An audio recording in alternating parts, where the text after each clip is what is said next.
Hi everyone, here's a quick review of the process we used today in class as a guide for future study sessions. And we're talking about helping you use your time more effectively and efficiently.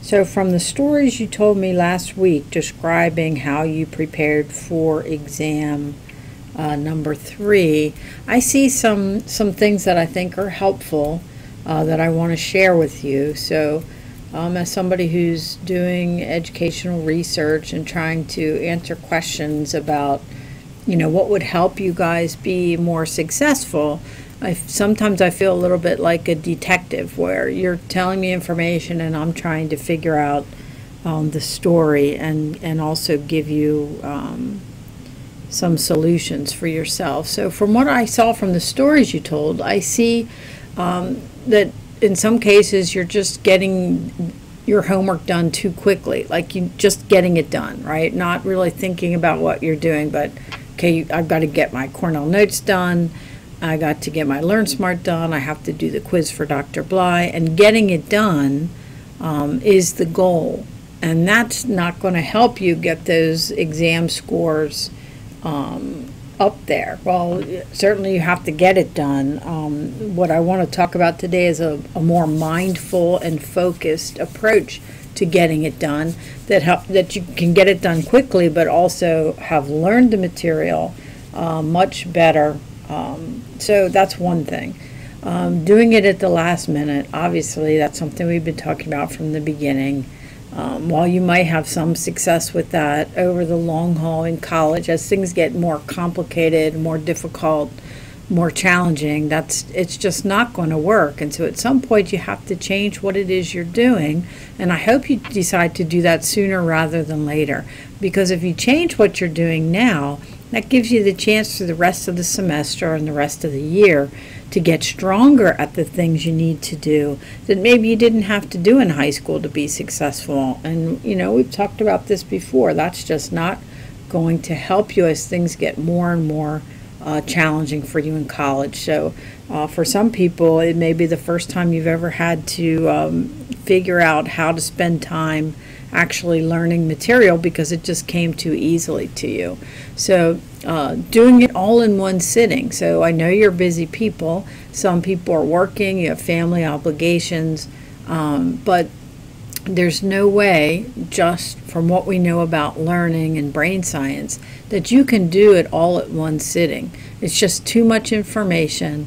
Your brain gets overloaded, and then you've really learned nothing, and you've wasted all that time. So please, please, please don't try to do everything all in one day. You need to spread it out over the week, and we talked about spending about an hour a day for 5 to 6 days working on different chunks of the material as the best way really to be successful. And so I hope once I talk through the process, that will be something that you feel a change that you want to make, and that I promise you are going to see a difference in your test scores if you do.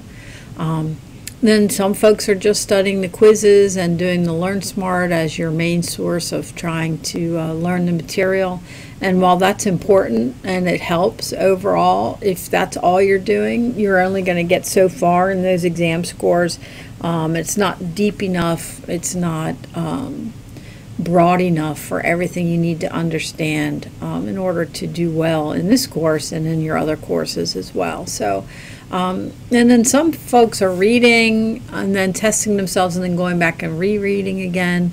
While that's admirable for spending all that time, it's not the most efficient way to spend your time, and also not the most effective for learning.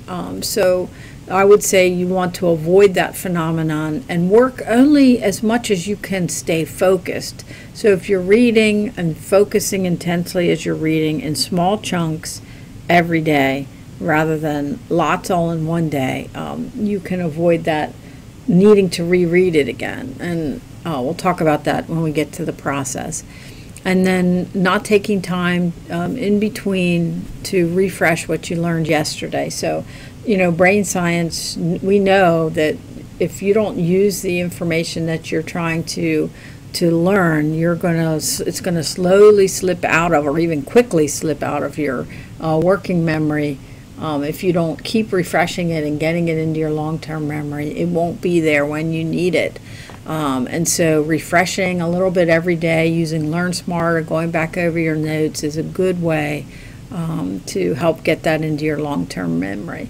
So in class today we did an actual study session so that you could get a sense now that you've been doing a lot of work for the first 8 weeks of school, doing your Cornell notes and Learn Smart and quizzing, and you're having some success, but you're not having great success. And so I want, where I really see what would make a difference for you is spending more time and more quality time in your actual study, and what that should look and feel like. So we did that today, and I hope that that was helpful.